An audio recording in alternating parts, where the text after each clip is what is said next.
amigas, ¿cómo estáis? Muy buenos días, soy Mariano de AutoCAD, para los que no hayáis visto todavía ningún vídeo en mi canal, muy mal si no lo habéis hecho. Y bueno, en esta ocasión voy a hablar de un tema que os comenté hace tiempo, que es en las situaciones que no teníamos hace años, cuando no existía un control dinámico de potencia, control dinámico de carga o no estaban extendidos. ¿Y qué ocurría? Que los puntos de recarga que se instalaban todos eran sin este elemento o pieza, que lo que hace es básicamente un monitoreo constante del consumo de casa y coche. Y como os comenté, si el consumo de la casa más el del coche excedía la potencia contratada, bajaba automáticamente la entrega de potencia del punto de recarga al coche para no perder el confort en la casa. Y cuando la casa volvía a bajar la casa ya no demandaba tanta energía, el punto de recarga volvía a subir. Bueno, ¿qué ocurría en los casos que el cliente no quería subir la potencia contratada, no existía esta pieza o no estaba casi comercializada y nos encontrábamos pues con que resulta de que el cliente no tenía suficiente potencia contratada y no quería subirla? Para el caso que nos encontramos con puntos de recarga con una potencia inferior a 32 amperios, ¿no? 16 o 20 amperios. Vale, ¿qué ocurría en estos casos? Pues bueno, voy a comentar un poquito información de esta situación. Bueno, si tenemos en cuenta que el consumo de un coche eléctrico aproximadamente suele estar entre 15 kilovatios hora a los 100 kilómetros y entre 20 kilovatios a los 100, habrá gente que me diga, no, es que hay coches que gastan en ciertas ocasiones más o menos. Bueno, es igual, pongamos ese baremo. Kilovatios hora es porque es una medida de energía, ¿no? Y si tenemos en cuenta el consumo de un coche eléctrico, que es alrededor de entre 15 y 20 kilovatios hora a los 100 kilómetros, y luego tenemos en cuenta de que tenemos un equipo de 20 amperios, que son 4,6 kilovatios, y bueno, los de 16 amperios son los 3,7 kilovatios. Bueno, pues si tenemos un punto de recarga de 4,6 kilovatios, que son 20 amperios, y lo tenemos cargando toda la noche, que son 7-8 horas, eso equivale a unos 30 kilovatios. ¿Qué ocurre? Si un coche eléctrico gasta entre 15 y 20 kilovatios hora a los 100, ¿qué quiere decir esto? Que si cargamos aproximadamente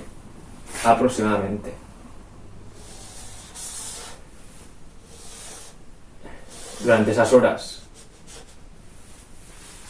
a razón de 20 amperios, porque es lo que entrega el punto de recarga, ¿qué ocurre? Que si el coche eléctrico gasta entre 15 y 20 kilovatios a los 100, eso nos permite hacer, si tenemos en cuenta, por ejemplo, 15 y pongamos 30, pues aproximadamente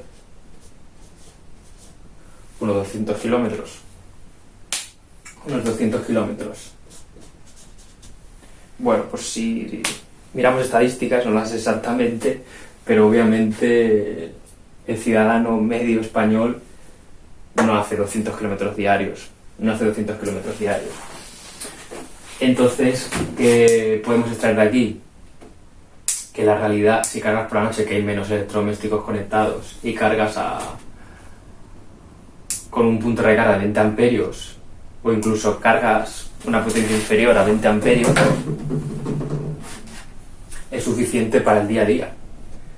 Además hay que tener en cuenta que, bueno, esta cifra está muy bien, pero hay que tener en cuenta lo siguiente: en general el coche eléctrico se gasta para la ciudad, porque hasta día de hoy, bueno, ahora ya hay coches con unas baterías con mayor capacidad, pero tampoco los de primera generación reales no hacían muchos kilómetros, lo que son kilómetros reales. Entonces, si no era para el ámbito de ciudad, no tenía mucho sentido. Entonces hay que tener en cuenta lo siguiente: si comparamos coche térmico,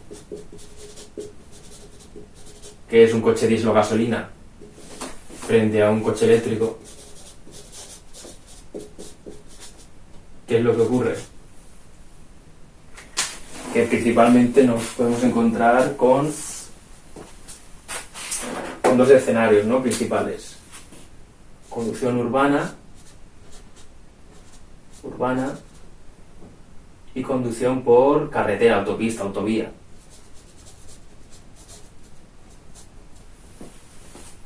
¿Qué es lo que ocurre en estos casos? Que para el coche térmico, vamos a poner una X de que no es una buena situación en cuanto a eficiencia, ¿no? Más que eficiencia en cuanto al consumo. Cuando transita por zonas urbanas, sin embargo, cuando va por autopista, es una situación buena para el coche térmico. Sin embargo, el coche eléctrico pasa al revés. La urbana es buena y cuando va por autopista no es buena. ¿Por qué? El coche térmico, cuando más consume, es cuando está en un rango de revoluciones alto. ¿Qué ocurre? Cuando tú vas por ciudad, vas todo el rato en primera, segunda, tercera, y el rango de revoluciones es más alto. ¿Eso en qué redunda? En que el consumo del coche aumenta, porque estás en un rango de revoluciones más alto. Sin embargo, cuando vas en autopista, pues si vas en quinta o en sexta, porque vas a una velocidad constante en general, y el consumo, pues obviamente es más bajo porque vas en un rango de revoluciones más bajo. Entonces, en autopista, autovía, para el coche térmico es favorable, y para el coche eléctrico, al revés. El coche eléctrico, en autopista, autovía, el peso extra de las baterías pues le hace mella y obviamente el consumo aumenta. Y sin embargo, cuando tú vas en una zona urbana, por el tema de la frenada regenerativa, recupera energía, acelera, frena,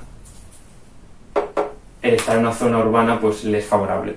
Conclusión, que un coche eléctrico que normalmente se usa en zona urbana, si llegas y lo estás usando constantemente en ciudad, pues obviamente ese consumo puede ser un poco más bajo de 15, o no, dependerá del coche, dependerá del modelo del coche, el peso, lo grande que sea, etcétera, la resistencia a la rodadura, en 1000 historias, le será más favorable. Y entonces esas cifras de necesitar cargar a 20 amperios durante esas horas, pues incluso se amortigua, por decirlo de alguna manera, y no es necesario subir la potencia contratada, y como ya sabemos, cuando sube la potencia contratada, aumentan los mínimos y la factura de luz sube. Sin embargo, el coche eléctrico, cuando tú llegas y coges mucha autopista, pues estaremos más cerca de los 20, o más, depende de cada coche.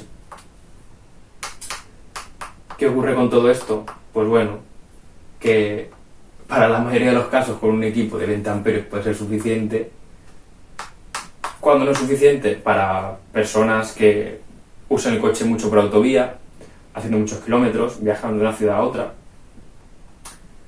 Cuando llegues y sea un taxista, entonces en esos casos sí que seguramente es más apropiado montar un equipo de 32 amperios para cargar más rápido porque es necesario.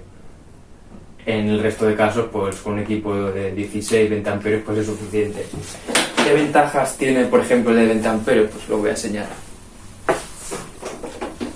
Aquí tenemos el equipo Upwellbox. Bueno, este tiene la manguera, este es el de 20 amperios y como podemos ver aquí detrás, bueno, también nos indica que es 20 amperios. Bueno, ¿qué ventaja tiene este equipo? Bueno, la manguera es muy finita, Entonces, ¿qué ocurre? Que podéis decir, bueno, que la manguera de 32 amperios sea más pesada, a mí me da igual.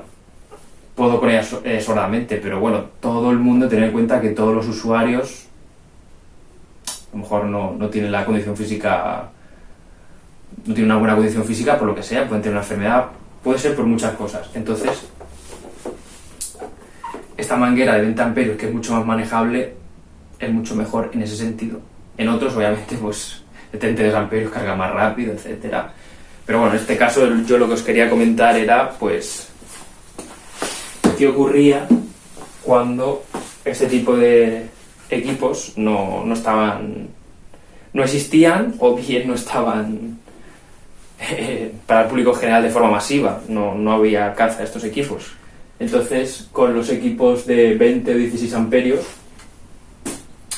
era totalmente suficiente para un usuario medio con los kilómetros que hacía, y encima, pues como ventaja, no tienes que subir la potencia contratada, que te permite tener una potencia contratada más baja, lo cual redunda en que no sube el consumo por tener unos mínimos más altos. Y encima, otra ventaja es que la manguera de 20 amperios es más liviana, más manejable, y para un sector de la población pues puede ser más interesante. Con esto no quiero ofender a nadie, ni quiero categorizar a nadie que un tipo de sector de la población necesita una manguera más, no. Simplemente me quiero referir que es ventajosa en ese sentido, una manguera más liviana. Y a la hora de la verdad, pues bueno, con un equipo de 20 amperios pues es suficiente. Hoy en día, ¿todo esto tiene cabida? Sí y no. Sí y no. Con el de 20 amperios sigue siendo suficiente, obviamente. Pero bueno, como hoy en día tenemos el control dinámico de potencia, pues tenemos la ventaja de que aunque tengamos un punto de recarga que tenga más potencia, nos permite exprimir al máximo la potencia que tenemos contratada, porque en todo momento podemos cargar a lo máximo que da el cargador, siempre y cuando no rebasemos la potencia contratada. Entonces, esta es la ventaja de que con el control dinámico de potencia siempre podemos seguir trabajando a máximo rendimiento. En cuanto a máximo rendimiento me refiero exprimiendo al máximo lo que es la potencia contratada. Bueno, espero que os haya gustado el vídeo. Si tenéis dudas, recomendaciones, sugerencias, quejas, todo es bienvenido, como ya sabéis. La ponéis en los comentarios y bueno, seguiremos haciendo más vídeos. Espero que os haya gustado. Las cifras obviamente son aproximadas, me puedo equivocar en algo, en alguna cifra. Pero bueno, espero que os haya gustado, como os acabo de decir. Y nada, nos vemos en el siguiente vídeo y bueno, que tengáis buen día y más y mejor. Chao.